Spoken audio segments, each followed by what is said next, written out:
हमारा टॉपिक है line of symmetry. तो टॉपिक के हिसाब से आपको सबसे पहले तो पता होना चाहिए कि लाइन ऑफ सिमेट्री और एक्सिस ऑफ सिमेट्री होते क्या हैं। लाइन ऑफ सिमेट्री वो लाइन होती है जिससे ड्रॉ करने के बाद दोनों साइड्स जो होंगी लाइन ऑफ सिमेट्री की वो ओवरलैप करेंगी, कोइंसाइड करेंगी आपस में।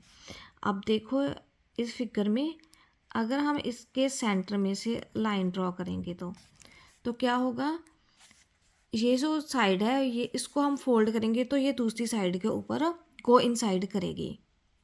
जब एक साइड दूसरी साइड के ऊपर एग्जैक्टली ओवरलैप करती है तो वो लाइन को क्या बोलते हैं, लाइन ऑफ सिमेट्री। अब आप लाइन तो यहाँ से कॉर्नर से भी ड्रा कर सकते हो, लेकिन अब होल्स एक दूसरे के ऊपर ओवरलैप नहीं करेंगे, कोइंसाइड नहीं करेंगे। अब यहाँ पर लाइन ऑफ सिमेट्री क्या कहाँ से ड्रॉ करेंगे, यहाँ से। ये है हमारी लाइन ऑफ सिमेट्री बिकॉज ये ऊपर वाली ट्रायंगल नीचे वाले के ऊपर पूरी तरह कोइंसाइड करेगी। अब इस फिगर की लाइन ऑफ सिमेट्री कहाँ से ड्रॉ होगी, इसकी लाइन ऑफ सिमेट्री ये है यहाँ से। आप स्केल से ड्रॉ करना तो अच्छे से ड्रॉ कर पाएंगे। अब इस फिगर में लाइन ऑफ सिमेट्री क्या होगी, यहाँ से एक लाइन दूसरी के ऊपर अच्छे से ड्रॉ होगी और कोइंसाइड करेगी। अब इस पर देखो, आप यहाँ से भी लाइन ऑफ सिमेट्री ड्रॉ कर सकते हैं, करेंगे।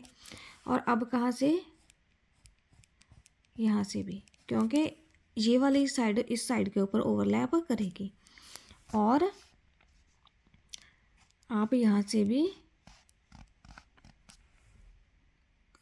एक्सिस ऑफ सिमेट्री और लाइन ऑफ सिमेट्री ड्रॉ कर सकते हैं। अब इस फिगर में देखो ये लाइन थोड़ी सीधी आएगी, यहाँ पर कौन सी कहाँ से ड्रॉ होगी लाइन ऑफ सिमेट्री, यहाँ से सर्कल के हाफ सेंटर में से। तो अब ये साइड इस साइड के ऊपर, ये सर्कल इसके ऊपर और ये साइड इसके ऊपर पूरी तरह कोइंसाइड करेगी। अब यहाँ पर इस ट्रायंगल की लाइन ऑफ सिमेट्री क्या होगी, इसकी होगी इसके वर्टेक्स से